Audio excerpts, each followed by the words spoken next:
Hi, kumusta kayong lahat dyan?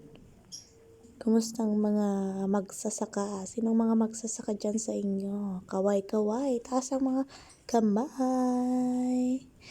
Ngayon, pupunta kami sa aming bukid. Titignan namin kung okay lang ang mga palay. O, okay lang?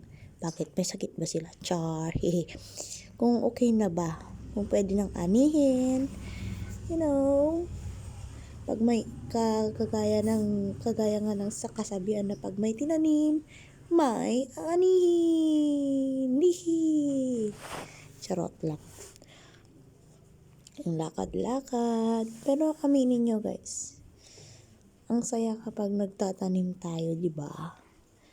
Meron tayong maani, merong libreng pagkain, kahit magkagastos ka pa, at least alam mo sa sarili mo na hindi masyadong nalalagyan ng pesticide ang mga pananim natin, lalong-lalo na mga gulay ngayon.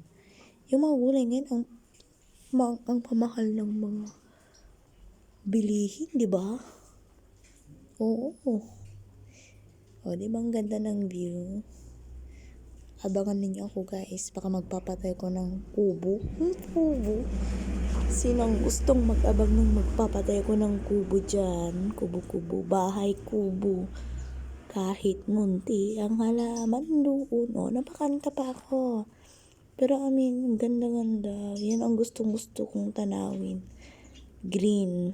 Ayoko na. Magandang tanawin, nakaka-relax. Nakakaalis din ng problema minsan. Sino-sino ang mga may problema sa inyo tapos gumagala about nature, pumupunta sa nature, pumupunta ng falls, ang saya-saya kaya, di ba? Nakaka-relax, nakakaalis yan ng stress.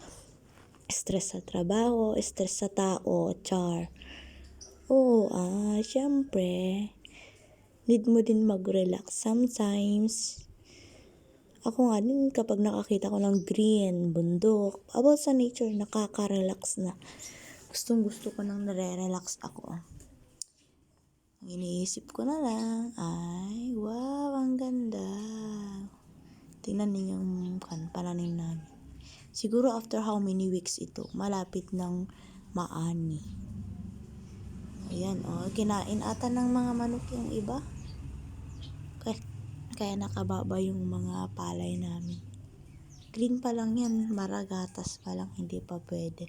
Kapag nag-yellow na ang ganyan, ako, malapit na, mag-harvest na kami. Pero, sino nakatry sa inyo na magbilad ng ganyan? Ang kati-kati, pero okay lang, at least meron makakain, di ba? Sino-sino ang mga nakaranas na ganyan? Ako nga, minsan nasabihan ako ng, oops, ang sipag, charot. Hindi ako masipag. Talagang ganyan. Uy, yung mga pinain ng mga manok ko, ang dami. Bye! Thank you guys for watching. Bye-bye! Please like, share, and subscribe. Thank you very much.